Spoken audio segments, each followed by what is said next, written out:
Shalom, Bapak Ibu Saudara yang dikasihi Tuhan. Seri pengajaran hari ini, Rabu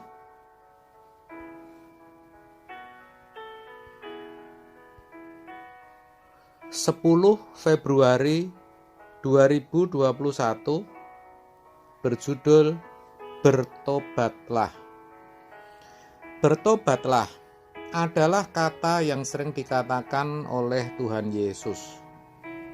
Coba perhatikan apa yang dikatakannya dalam Matius 4 ayat 17. Sejak waktu itulah Yesus memberitakan, bertobatlah, sebab kerajaan sorga sudah dekat. Sejak saat itu, maksudnya setelah Yohanes Pembaptis ditangkap. Itu bukan karena pertobatan itu sudah disuarakan oleh Yohanes Pembaptis seperti tertulis dalam Matius 3 ayat 2. Melainkan karena memang tujuan Yesus datang ke dalam dunia ini adalah untuk menyelamatkan manusia berdosa. Jadi memang pertobatan itu merupakan suatu keharusan bagi setiap orang yang menginginkan keselamatan. Dan itulah yang Yesus lakukan terus-menerus dengan tidak bosan-bosannya. Makanya dalam ayat tadi dikatakan sejak waktu itulah, yang berarti sejak Yohanes Pembaptis ditangkap, sejak Yesus di Galilea memulai pelayanannya, bahkan sebelum Ia memanggil murid-murid yang pertama, Yesus sudah menyerukan pertobatan terus-menerus dengan tiada henti. Dia selalu berkata, bertobatlah, kerajaan Allah sudah dekat. Bertobatlah, karena kerajaan Allah sudah dekat. Itulah pekerjaan Bapa yang Ia harus selesaikan selama Ia ada di dunia ini. Dengan demikian, yang namanya bertobat atau pertobatan itu tidak hanya penting bagi orang percaya, tetapi mutlak harus dilakukan. Yang jadi persoalan, apa yang dimaksud Yesus dengan bertobat atau pertobatan di sini?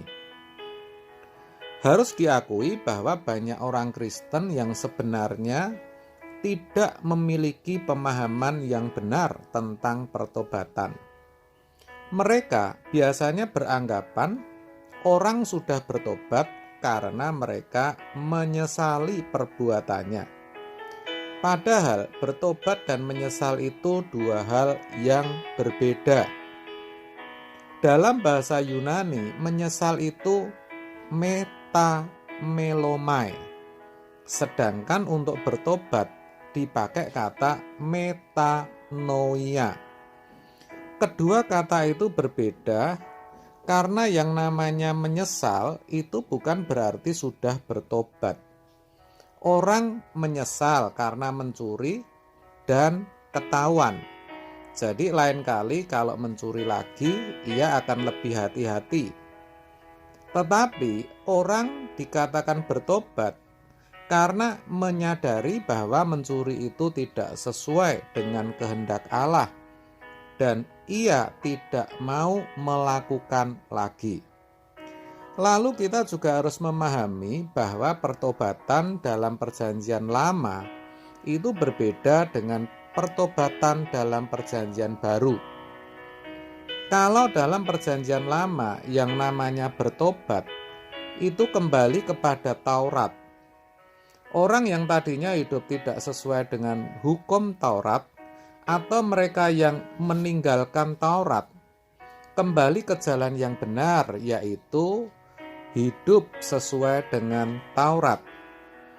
Yang tadinya menyembah Allah atau dewa yang lain seperti menyembah Dagon, Molok, Milkom, Baal, Asyera, kembali melakukan ibadah kepada Yahweh di kemah suci atau di bait Allah.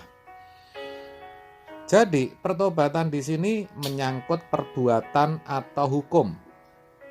Pertobatan seperti ini adalah pertobatan moral yang mana juga dimiliki oleh agama-agama pada umumnya. Sedangkan pertobatan yang dimaksud dalam Perjanjian Baru, yaitu bagi orang yang hidup di zaman anugerah ini, tidak seperti itu. Pertobatan di sini lebih menunjuk kepada perubahan pikiran yang dalam bahasa Yunani disebut metanoia. Kata ini terbentuk dari dua kata, yaitu meta yang artinya berubah atau change, dan nous yang artinya pikiran atau mind. Metanoia berarti perubahan pikiran. Kata ini yang sering digunakan untuk menunjukkan pertobatan seseorang yang ditandai dengan perubahan pikiran. Kata metanoia lebih sering digunakan untuk menunjukkan pertobatan yang sejati. Kata ini sejajar dengan kata syub dalam teks Ibrani. Kata inilah yang digunakan beberapa kali oleh Yohanes Pembaptis dan juga digunakan oleh Tuhan Yesus. Pertobatan Kristiani lebih menekankan perubahan pikiran daripada berorientasi pada perbuatan fisik yang kelihatan. Namun, sangatlah jelas kalau pola pikir seseorang berubah, maka perbuatannya dan seluruh gaya hidupnya pun pasti juga berubah. Jadi, pertobatan dalam kekristenan adalah perubahan yang didorong oleh kesadaran terhadap kebenaran. Kebenaran di sini bukan hanya menyangkut kesadaran moral, tetapi juga meliputi pemahaman hidup secara menyeluruh atau ekstensif. Pemahaman hidup itu antara lain siapa Allah, siapa manusia, bagaimana seharusnya manusia menyelenggarakan hidup, manusia akan mati dan menyongsong kehidupan di balik kubur.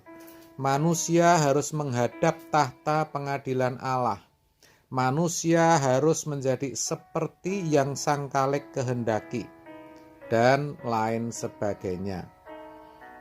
Itulah sebabnya hal senada dituliskan Paulus dalam Roma 12 ayat 2. Janganlah kamu menjadi serupa dengan dunia ini, tetapi berubahlah oleh pembaharuan budimu, sehingga kamu dapat membedakan manakah kehendak Allah, apa yang baik, yang berkenan kepada Allah, dan yang sempurna. Dikatakan berubahlah oleh pembaharuan budimu. Budi di sini adalah pikiran. Jadi pikiran yang diubahkan atau dibaharui.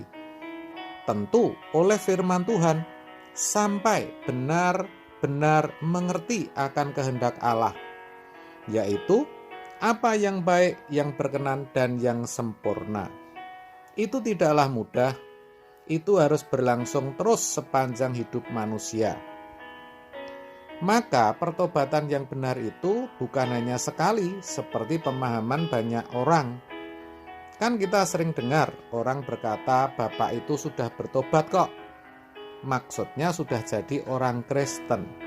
Atau kita dengar orang bersaksi dan berkata saya bertobat itu tahun sekian. Bukan begitu pertobatan yang benar. Kalau seperti itu kan kesannya bertobat atau pertobatan itu cuma sekali. Pertobatan yang benar itu harus terus-menerus dilakukan karena menyangkut pikiran-pikiran kita yang meleset atau tidak memiliki ketepatan dengan pikiran Tuhan.